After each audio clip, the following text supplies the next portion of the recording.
Hey guys, today we're going to be going over budget pistols.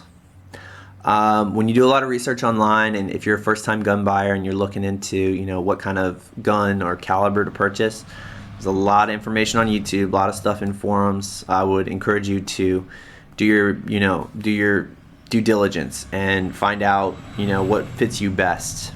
But we're going to try to branch away from that school of thought today. The semi-autos, that's a really broad category, and there's a lot of research to do before buying one, especially if you're new to the whole gun world. This is a Pietta 1858 black powder revolver.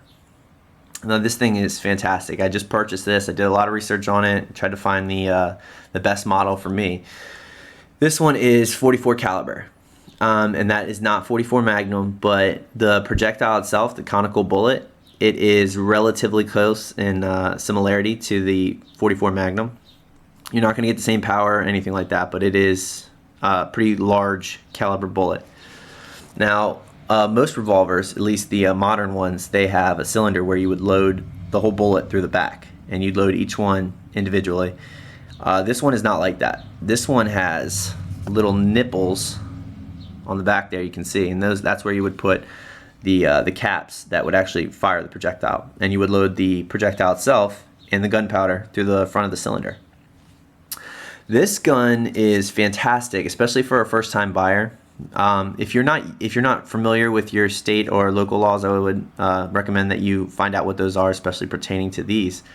But when you go and you buy a semi-automatic pistol, or something along those lines, in different states like Connecticut, California, Maryland, those traditional blue states, you have to do a lot of paperwork. There's a ton of paperwork. Some places even require classes. I know Maryland does. They require, I think it's called a HQL, and you have to do all this stuff just to be able to purchase the firearm. Then you have to do the mandatory 10-day waiting period, background checks, all that stuff. It's a lot of work.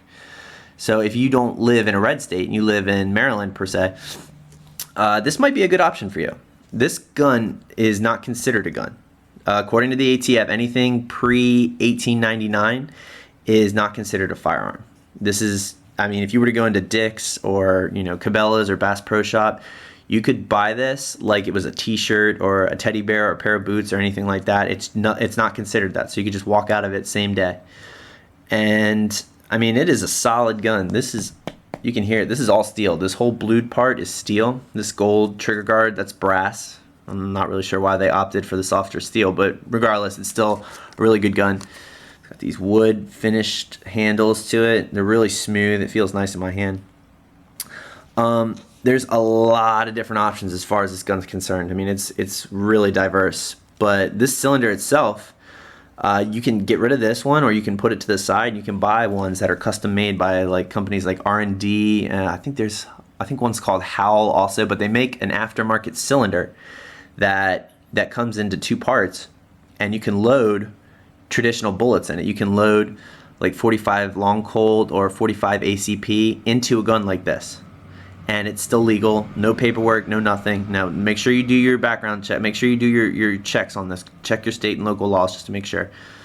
But yeah, there's a lot of aftermarket parts to this, and they don't require any paperwork or background checks or anything. Now if you don't want to go that route, the way this would normally work is this lever would come down, and as you can see, that little metal part right there would push the ball or the conical into the cylinder, and then you would close this, and you would cap it on the end of the nipple right here with a little percussion cap, and you would load it, and the hammer would come down and fire. Now the only thing about this gun that might be confusing to some is that it's not pull and the hammer comes back and fires automatically. It's not like that. Every single time you fire it, you have to pull the hammer back. And yes, this gun is not loaded. I don't even have the gunpowder or the projectile, so don't freak out. But yeah, this is a really good option, and I will post a video in the link that you can check out that I was doing a lot of research on. But it's into making paper cartridges, and you would make that out of like flash paper or cigarette paper, and you can look it over and see how it goes. But it allows you to make your own bullets at home, and it's just like a cylinder. So if you had to reload this, instead of dumping powder into the barrel, you could just take the paper cartridge that's pre-made that has the powder in it with the conical glued to it, put it in there, load. put it in there, load. So for those people who think that this is a old school train of thought, or that this gun is not going to be reliable in a post-apocalyptic world, or however you want to view it, this gun is awesome. There's so many different ways to shoot it, so many different ways to load it, a lot of different things that you can do with it. You just gotta look into it, do your research on it, see what's safe. What else can I say about this thing? It's heavy. It's a nice gun. It doesn't feel cheap. It doesn't feel like it's gonna break. So I would definitely look into getting this. The best one that I found, there's a lot of different brands. Traditions makes one, Pietta, Uberti, a lot of different ones. The one that I chose was the Pietta, just because it had such high reviews on it, 5 stars on basically every category, and it's a really, really good gun. I mean, you can see the size and the diameter of the barrel here. That's a huge bullet. So definitely look into getting this. I haven't fired it yet, but I'm pretty excited to take it out to the range and test this thing out. But if you get pretty decent with it, you could load this thing in probably 15 seconds, I'd say. So if you were to fire all 6 rounds and take it 15 seconds, you'd have another 6 right there. All right, let me know.